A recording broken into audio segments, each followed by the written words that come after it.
students.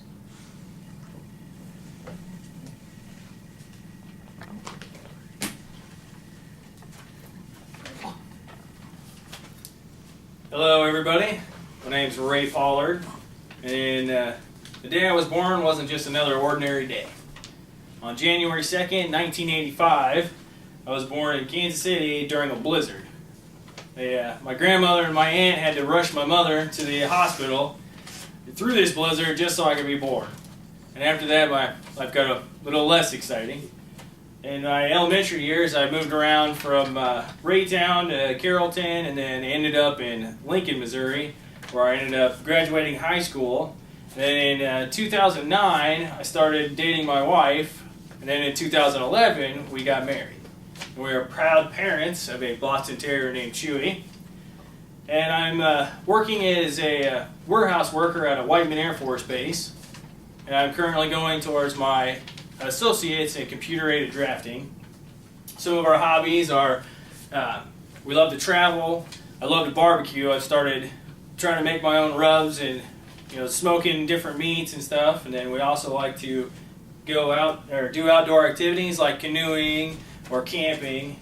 And another one of my favorite hobbies is playing video games, and which brings me to my topic, the Nintendo Entertainment System. Now, the Nintendo Entertainment System was introduced in October 18th, 1985, and I remember the Nintendo very fondly. When I was a kid, it was the most exciting thing I'd ever seen. I remember, me and my brother and sister going up to the Pizza Hut up the street and playing the Mario arcade game for only 25 cents. I wasn't very good at it, so I spent most of the time watching them play. And then the Nintendo actually started out as a playing card company in Japan, and then they decided to enter the video game market in the United States. Now, according to Wired.com, Nintendo wasn't an initial success. At the time, the Atari and the ColecoVision had already been in the United States, and it stopped selling because people didn't believe that the games were any fun. And then after Nintendo finally sold 50,000 units, retailers started to feel that maybe a video game system could be successful in the United States, so they started to sell it across the country, which eventually Nintendo sold 60 million units. Now, what made Nintendo a success is actually its games. At the time, Atari and ColecoVision didn't have what they call a licensing agreement, so anybody could make a game for their system and without any kind of quality control. Well, Nintendo made it to where you had to license or be certified with Nintendo.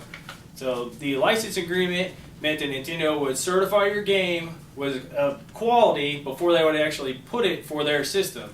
Now these games have become icons, like Mario Brothers, where you have Mario, Luigi, Princess Peach, and Bowser. And then another game, Metroid, which featured the first female hero, which had you fighting aliens in the cold recesses of space.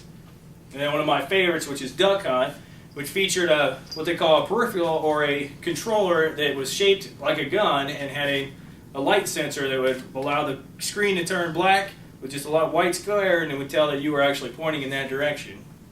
And then you had Teenage Mutant Ninja Turtles, which was actually a tie-in to a children's Saturday morning cartoon show. Now, when the Nintendo first came out, you had an option between a Robbie the Robot system or just a standard system. The standard system came with one controller and Mario Duck Hunt, or Mario with Duck Hunt, and then the other system came with a little robot named Robbie the Robot, and it came with a game that allowed you to spin a gyroscope, and the robot, you push one button and the robot would lift its arm and the gyroscope would move to the other side. And it was in order for you to open and close doors in a certain game. Now, the experience with these games is actually what made it a success. It wasn't just hopping around, jumping on bad guys. It was the excitement of seeing a new level, or making it to another level, or beating the game, or beating just a boss battle. Now, after, I also had the frustration or the torment of dying and playing a game for hours and hours, getting to the end of the game, and having only one life left, and then you die, and have to start all over again. Now, in conclusion, Nintendo wasn't an initial success, but because of its quality control and its new and exciting games, it ended up becoming one of the most iconic systems in America. It opened a new generation to a whole new world of games and people that you didn't even know, stories that you didn't have just read or watch, you actually got to play. And it has actually turned into my degree is in part because I've always wanted to know how to make three-dimensional worlds, and so I can thank Nintendo for pointing me in the direction that I want to go, and Nintendo will always have a big spot in my heart. Thank you. 526.